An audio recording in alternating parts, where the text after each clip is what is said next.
This is Late Tea Time, the golf betting podcast that finds the best betting value closer to the first shot being struck than anyone else. Always gamble responsibly. Visit begambleaware.org for more information.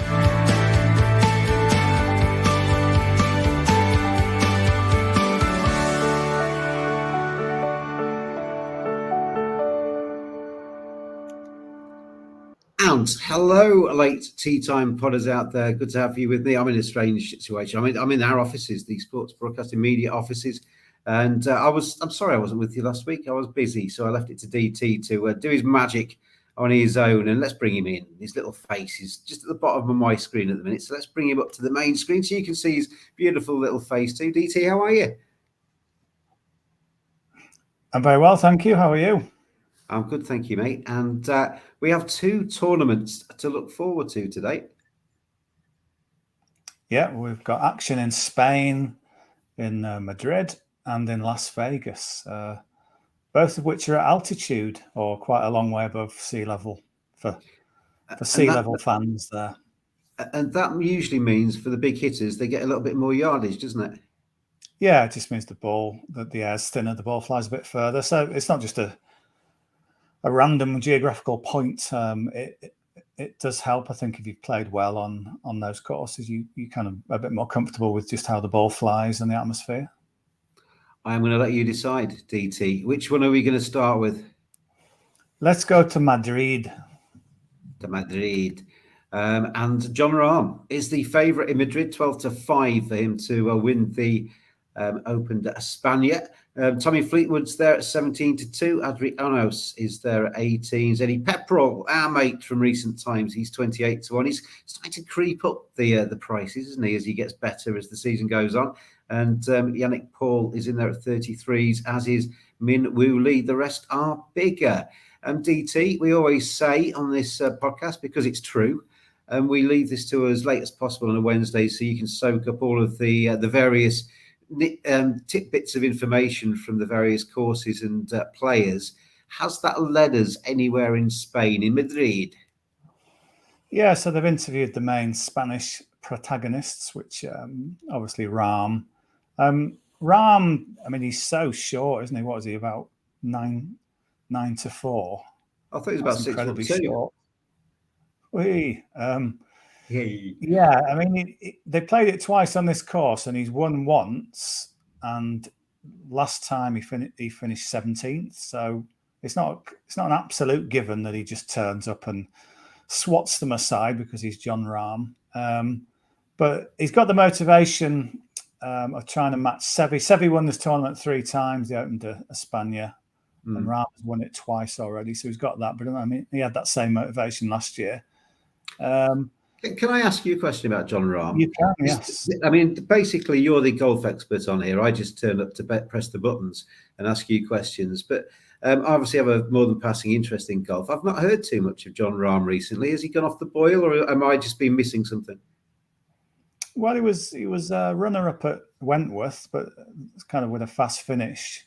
Yeah, he's not been winning as much as you thought he might. When he won the US Open, you thought he might kick on and win an absolute bunch of events, but he's not really been doing that. I think a little bit overshadowed by Scotty Scheffler last season. So, yeah, this is an obvious chance for the big fish in the smallish pool for Rahm. He is good at this. When he comes back to Europe, he tends to dominate. But I can't. This is golf betting. You don't want to be backing a favourite at 9-4, do you? That's sort of not what it's really about. So I'm going to ignore him, but I am going to go for a different Spaniard, and one who I'm very surprised at his price this week, Rafa Cabrera Bello. Okay. Now, if you look on the price grid odds checker, I think you might find some 40-1. Yeah, you can get him. There's kind of an array of prices. So you can get 8 places with Ladbrokes, you can get 5 places with various others. But the 40-1 prices, 6 places with Unibet. That's the best one. That's the one I've picked out. So he won it last year, and they interviewed him today, Wednesday, and he said that it was a bit of a surprise last year because he turned up he was rather lost with his game. He didn't know where it was going. But then he remembered the Seve quote that sometimes you win golf tournaments with heart, other times with skill. So he's delighted to be back in Spain as a Spaniard. He said it's the best food in the world and all these sort of things. So it does just move him up a notch. If say this tournament was somewhere else.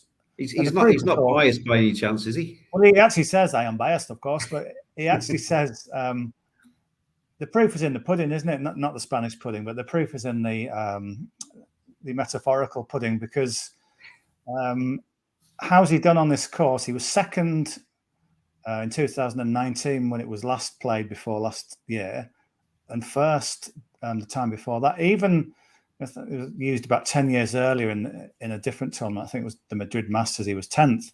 So he's got this fantastic course record. Loves playing in Spain. I mean, he's a 4-time, I think, European Tour winner, DP World Tour winner. So the only thing you might think that's missing for him would be that he's got no current form at all. Yeah, he missed the cut in Scotland last week, but hey ho, yeah, it was a bit windy. Not windy in Madrid this week, and he was 9th at Wentworth only last month, so it's hardly, it's not so the good form was a long way away.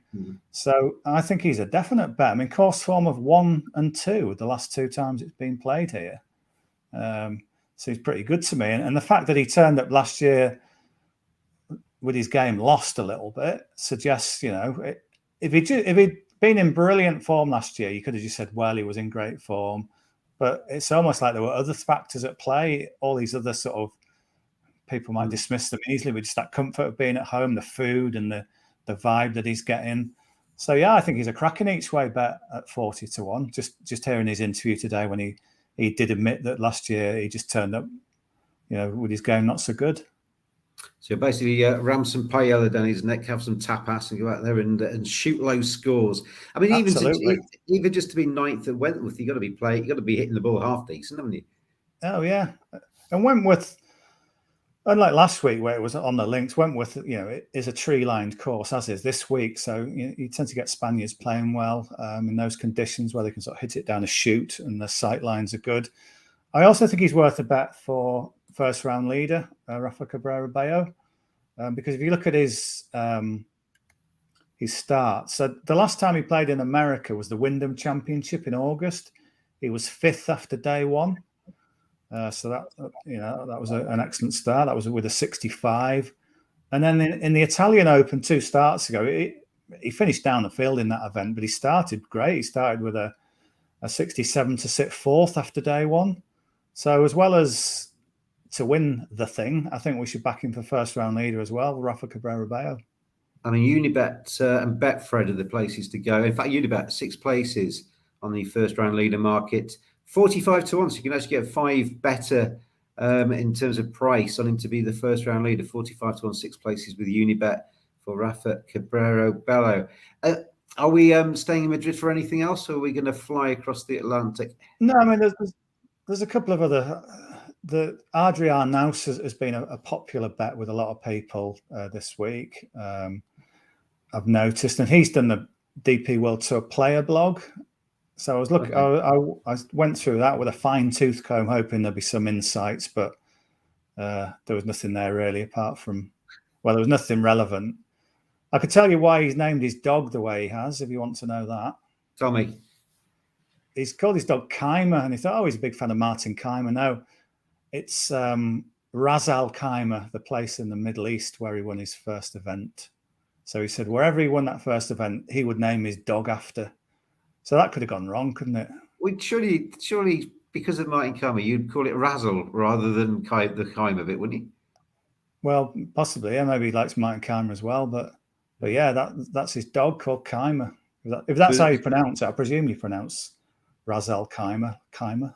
So when you're walking around and he's got his dog and he's walking around a golf course and he's shouting out Keimer, there's a bloke there that's playing that keeps turning around. Martin Keimer keeps thinking he's going walkies. Yeah.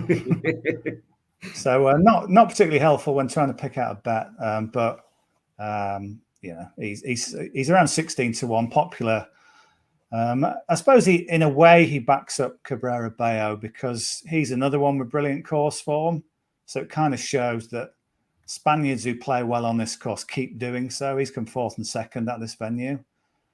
So, there's justification for backing him, but he's 16s. Cabrera Bello is 40s, so I know which one I'd prefer. Well, yeah, Twitter feeds there at Late Tea Time Pod. If you want to tell us why any other sportsmen have named their dogs a particular way, then let us know on the at Late Tea Time Pod. Shall we go then across the Shriners Children's Open? Decent field in this one as well. I was looking at this a few moments ago. Patrick Cantlay heads the market. He's 7-1. Sunjae Im is in there at 12s. You've got Max Homer, 20s. Aaron Wise is in there at 22s. Tom Kim, 25. Taylor Montgomery, 33s. And the rest are 45 or bigger. Any beautiful little insights you can bring us for that one? Well, again, I've been looking at the home players because we're in Las Vegas. It's quite a popular place for PGA Tour golfers to reside because of the sort of guaranteed all around the year weather. So it's quite popular. I did see a feature on the PGA Tour about Taylor Montgomery. He's a new name to a lot of people, but he started life on the PGA Tour in brilliant fashion. He ended the Corn Ferry Tour last season with a run of 2, 3, 4, 9 to comfortably win his cards. So he started out on the main tour and finished 3rd in the Fortinet Championship and 9th in Sanderson Farms last week. So he's like a very, very informed guy. He's from Vegas. He went to UNLV, the university in Vegas. So he's kind of on the radar, but his price is pretty poor, to be honest. I was hoping for something better. I can see why he's not because of all that good form. I think, did you say it was 30s? 33s, maybe? 33s, yeah. Yeah, so it's a bit short. So in this interview that the PGA Tour have done, there's a quote from a guy called Harry Hall, and he was his teammate on that UNLV team, the Rebels. That's their college nickname. And Harry Hall's talking a bit about him. Now, I looked at the tee times. I noticed that they've been paired together. Montgomery and Harry Hall, also with Justin Sue, another youngster who I think he resides in Vegas as well. But Harry Hall and before you give me that bit of information, tell me, you often see the pairings come out or the three balls come out at the start of a tournament, and you always get some nice little groupings. Are they done intentionally to put these people together, or is it just a random draw? No, the organisers will have looked. Let's whack 3 UNLV guys or 3 Vegas residents guys together, so that they put them together. So you look at the prices. Taylor Montgomery, rightly so, he's one of the form players and he's 33. But Harry Hall, I think you can get 200 to 1 on him, or 175 maybe. Let me have a look. I'll scroll right down and see if I can find him. Yeah, it's quite a scroll. Harry, where are you? Harry. I can't hold that for as long as it's going to take. Harry Hall had to score right. Yeah, 200 to 1 best price. That's 5 places. You can get him 175s for 6 places with 888 Sports. 150 to 1 Sky Bet for 8 places. Actually, so that's probably the best one. Sky Bet 150 to 1 8 places for Harry Hall to win the thing. Okay, so he's got that local knowledge, obviously. He's a big price because he's also played in the first 2 PGA Tour events and missed the cut in both. So it doesn't look as good. He shot second round 71s in both. So it wasn't a disaster by any means. But if you just wind back one more tournament to the Corn Ferry Tour Championship, he was 3rd in that. So again, the good golf isn't that far removed from the current day. It was only a month ago he was finishing 3rd in the Corn Ferry, and that's got some clearly excellent players going in it. But, and here's the kind of big driver. Harry Hall played in this event last year and finished 8th. So which would have landed you 150 to 1 8 places with Sky Bet if that had been So it's not like, well, he lives there, he might play well. He did. He actually did play well in this last year, finishing 8th. Now, you presume he's kicked on a little bit since then. So that finishing 8th, he shot 66, 65, 68, 68. So he was right up there all along, Harry Hall. So, probably at college, there wasn't a lot between these two guys, Taylor Montgomery and Harry Hall. They were on the same team. So I think playing together, they've probably taken money off each other when they've had side bets. So maybe we could temper it a little bit and back him for something like top 20 or top 10 Harry Hall, if you're thinking maybe it's a bit ambitious to get the full words. Find me a price on top 20, Mr. Price Man. Well, I'll ask you a question whilst I do that. Taylor Montgomery and Harry Hall, are they mid-20s then, or somewhere in that region? They'll be young lads, yeah. You're supposed to answer longer than that. It's a poor question, to be honest, wasn't it? Where did I go with that? Is it a yes or no? Yeah, it wasn't a very open question, was it? No. Just let me find Harry Hall then in terms of I'm going to look for top 20, Dave. Yeah, I think I looked at top 10 earlier, and I think he was 16 for a top 10. Okay. And maybe Taylor Montgomery was 7-2 for a top 10. But top 20? Harry Hall for a top 20, best price of 15-2. All right. Yeah, we'll have some of that.